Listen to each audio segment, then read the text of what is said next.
रत्नभंडार केवल जगन्नाथ धनरत्न पर विख्यात नुहे बरम यह ओडिशार स्वर्णिम इतिहासर मुक साक्षी। विभिन्न समय गजपति राजा आरंभ करी अनेक राजा और जगन्नाथ भक्त माने प्रभु मुक्त हस्तर दान करिसेंती रत्नभंडार को। केवल एतिकी नुहे गजपति राजा माने जो समय राज्य जय करी धनरत्न सब नहीं आसुले ता समर्पित होता श्री जगन्नाथ उद्देश्य रे। जुलाई 14 रत्नभंडार खोल जाइथिबा बेले आगुरु अनेक थर मध्य रत्नभंडार खोल जाइछि। तेबे सेही समय कौन सब रत्न मिलता दुईटी भंडार छड़ा तृतीय भंडार थिबा मध्य कुआ जाइतिला तथा रत्नभंडार कौन इतिहास रही आज आम जाना ये वीडियो माध्यम रे।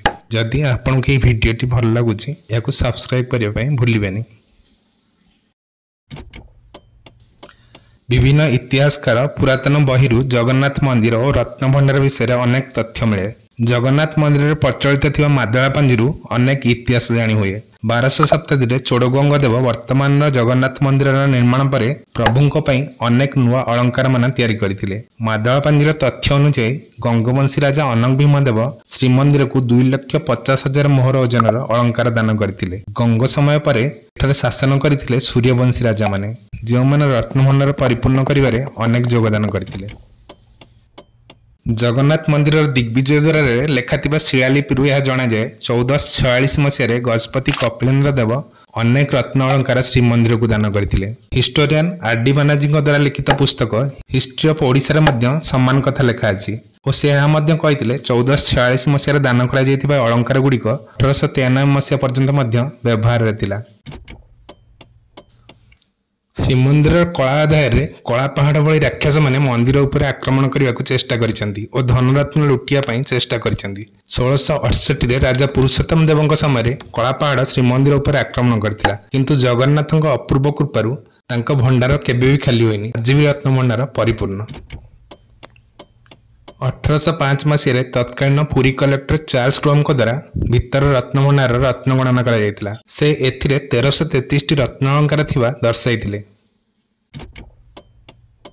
ठीक स्वाधीनता पूर्व रत्नभंडार रत्न गणति 1926 मसीह होइतिला। गजपति मुकुंद देवଙ୍କ मृत्यु पर गजपति रामचंद्र देव चतुर्थ जेतेबेले रत्नभंडार दायित्व नैथिले रत्न गुड़िकर चिठा प्रस्तुत करथिले। सेही गणनार हिसाब आज भी पुरी कलेक्टर रेकर्ड रूम रे थिबार सूचना मिले जोंथिरे सेही समय कलेक्टर दयानिधि दास एमआर मठर महंत गदाधर रामानुजन दास को सिग्नेचर थिबा जणा जाय। स्वाधीनता पर जगन्नाथ टेम्पल एक्ट 1952 अनुଯାୟୀ 1926 मसीह होइतबा रत्न गणना को सार्वजनिक करा जायतिला जहाको ओडिशा गजेट 1967 रे सरकार प्रकाश कराइतिले।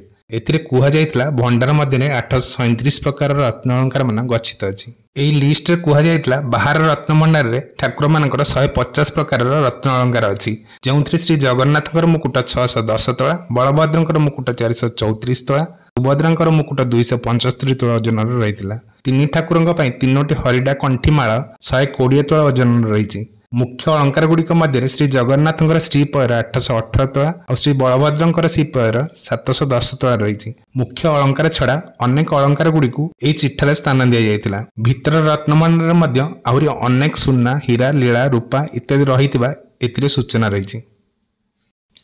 1978 मसीह श्री नीलमणि राउतराय जेतो ओडिशार मुख्यमंत्री थिले सेही समय गवर्नर भगवत दयाल शर्मा अध्यक्षतार रत्न गणति पर एक कमिटी गठन करा जायतिला जोंथिरे गजपति महाराज दिव्यसिंह देव जन मेंबर थिले। तबे कमिटी देइतबा ए रिपोर्ट को आज जाय सार्वजनिक करा जाय नै। जस्टिस हरिहर महापात्र जे एही कमिटीर जने मेंबर थिले तांको पुस्तिका जीव और जीविकार लिखिसंती एही समय रत्न गुड़िकर सठिक मूल्यांकन होई पारि नथिला। कमिटी द्वारा प्रस्तावित अनेक प्रस्तावरु आज पर्यंत किछि भी कार्यकारी होई नै।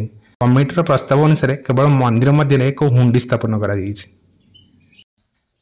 आधुनिक जगन्नाथ संस्कृति उपरे गवेषणा करथिबा गवेषक मानक मतरे ओडिया सैन्य बाहिनी प्राय 46 साम्राज्य को जय करथिले। ओडिया सैन्य बाहिनी समुदाय भारत रे 46 टा साम्राज्य को परास्त करथिले। जय करथिबा राज्य गुडी गुरु सेमाने अनेक धनरत्न बोही आणुथिले।